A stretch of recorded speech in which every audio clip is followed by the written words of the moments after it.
Hello students, come to my NB classes. आज मैं आपको क्लास 6 का यूनिट 5 सेक्शन सी पोएम का नाम है ऑन द ग्रासहोफर एंड क्रिकेट, इसका मैं आपको समरी एक्सप्लेन करने वाली हूँ। ये पोएम जो है जॉन कीट्स द्वारा लिखी गई है। ये लंदन में बॉर्न हुए थे और ये 25 एज में ही इनकी मृत्यु हो गई थी।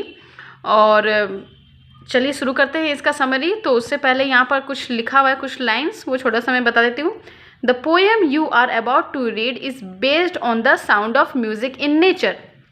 मतलब ये जो पोएम है ये नेचर में जो प्रोड्यूस होने वाले अलग अलग जो साउंड है उसको म्यूज़िक से रिलेट किया गया है।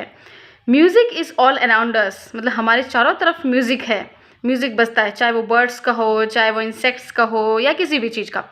डू बीज बज और हम, तो यहाँ बताया क्या बीज जो है बज करता है कि हम करता है। The poem will help you understand how nature creates music.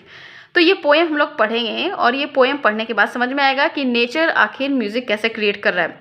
That is different in different seasons, अलग अलग सीजन्स में अलग अलग म्यूजिक क्रिएट हो रहा है। Yet every form has a beauty of its own, यानी कि ब्यूटी का जो नेचर में जो ब्यूटी है वो अलग अलग तरीके से यहाँ पर दिखा रहा है। तो उससे पहले चलिए पोएम मैं पढ़ के आपको सुना देती हूँ। मैं पोएम इसलिए पढ़ी हूँ क्योंकि कुछ बच्चों के पास बुक नहीं है, इसीलिए। The poetry of earth is never dead when all the birds are faint with the hot sun and hide in cooling trees. A voice will run from hedge to hedge about the new mown mead. That is the grasshopper's. He takes the lead in summer luxury. He has never done with his delights, for when tired out with fun, he rests at ease beneath some pleasant weed. The poetry of earth is ceasing never. On a lone winter evening, when the frost has wrought a silence from the stove there thrills the cricket's song in warmth increasing ever, and seems to one in drowsiness half lost, the grasshoppers among some grassy hills. तो चलिए इसका start करते हैं summary. This poem is written by famous poet John Keats. He wrote this poem in December 1816. It is inspired by the beauty of nature. Poets usually find beauty and poetry in spring and good weather, but John Keats is different as he finds nature beautiful in all seasons, including hot summer and cold winter. The poet symbolizes the grasshopper as hot summer and the cricket as a very cold winter. He says that even when the birds stop singing during the hot summers, the earth still sings. The grasshopper sings tirelessly during this time, flying from the hedge. The poet further says that during the cold winter also the earth keeps expressing pleasure through cricket. A cricket sings through the stones. In the poem On the Grasshopper and Cricket, the poet John Keats celebrates the music of the earth. He finds beauty in hot summer as well as in the cold winter. Here, in this poem, the grasshopper is a symbol of hot summer and cricket is a symbol of cold winter. The poet says that the music of nature or earth is always alive, whether it is hot summer or cold and bleak winter.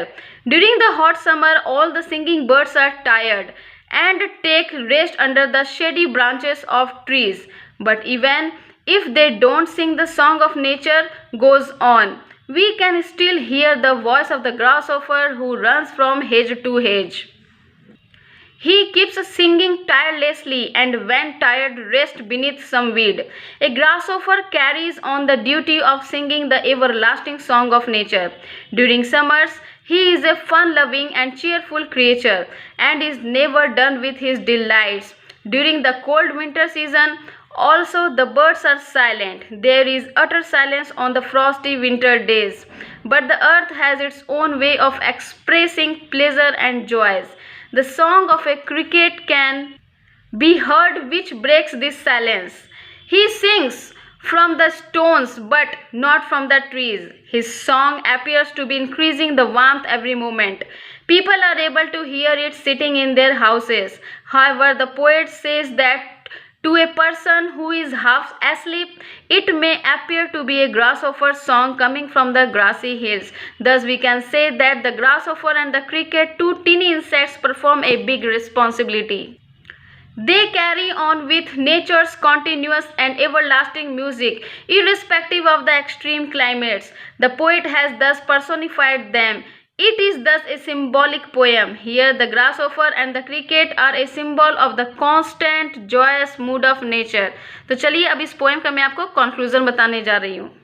तो इस poem का conclusion क्या निकलता है? The poem teaches us that we shall be joyful and pleasant no matter what are the situations in our life.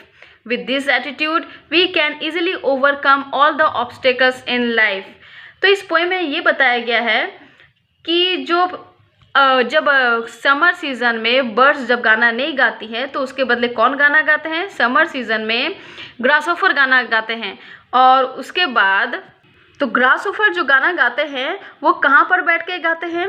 वो जो है new जो कटा हुआ नया नया जो ग्रास है वहाँ पर घासलैंड, यानी कि जो the grass newly cut in the मीडो में बैठ के वो गाना गाते हैं। बोलता है वो बहुत ही खुशी से चेयरफुल मूड होके, लविंग मूड होके वो गाना गाते हैं, बिना थके बिना रुके। लेकिन जब वो थक जाते हैं तो वो जो है वीड में जाके बैठ के आराम करते हैं। वीड क्या होता है? जो छोटे छोटे घास, अनवांटेड प्लांट्स होता है, यानी कि घास फूस, तो वहाँ पर वो जाके बैठ के वो फिर रेस्ट करते हैं। उसके बाद जब विंटर सीजन आता है तो उस समय क्रिकेट गाना गाता है, यानी कि जब विंटर सीजन में जब बर्ड्स गाना नहीं गाती है तो फिर कौन गाना गाता है? यानी कि क्रिकेट गाना गाता है। यानी कि यही दो छोटे इंसेक्ट है, ग्रासहोफर और क्रिकेट, ये दोनों मिलकर जो है ये टीनी इंसेक्ट्स हैं जो कि मिल करके समर को और विंटर को खुशनुमा बनाते हैं। और बोलता है कि ये जो है ट्रीज में बैठ के गाना नहीं गाता, ये स्टोन में, पत्थर में बैठ के गाना गाता है। Stove their trills the cricket songs in warmth. और बोलता है जब कोई पर्सन अगर हाफ ड्रॉसीनेस में हो, मतलब कि हाफ नींद में हो, मतलब हल्की नींद में हो, तो उसको जब आवाज़ सुनाई देता है तो उसको पता चलता है कि क्रिकेट जो है गाना गा रहा है, कहीं से कोई घास में बैठ के वो गाना गा रहा होता है। तो इस पोएम से हम लोगों को यही सीखने को मिलता है कि हम लोग को अपने लाइफ में हर सिचुएशन में जो है हमेशा जॉयफुल रहना चाहिए, अपनी लाइफ को एंजॉय करना चाहिए। तो इस पोएम से जॉन कीट्स हम लोग को यही सिखा रहे हैं। तो आपको मेरा इस वीडियो से आपके स्टडीज़ में हेल्प मिल रहा हो तो प्लीज़ मेरे इस चैनल को, इस वीडियो को लाइक करें और सब्सक्राइब भी करें ताकि आपको मेरा नेक्स्ट नोटिफिकेशन मिल जाए वीडियो का। और मैं अपने नेक्स्ट वीडियो में इस चैप्टर का क्वेश्चन आंसर लेके आऊँगी। तो अभी के लिए इतना ही। Thank you, bye bye.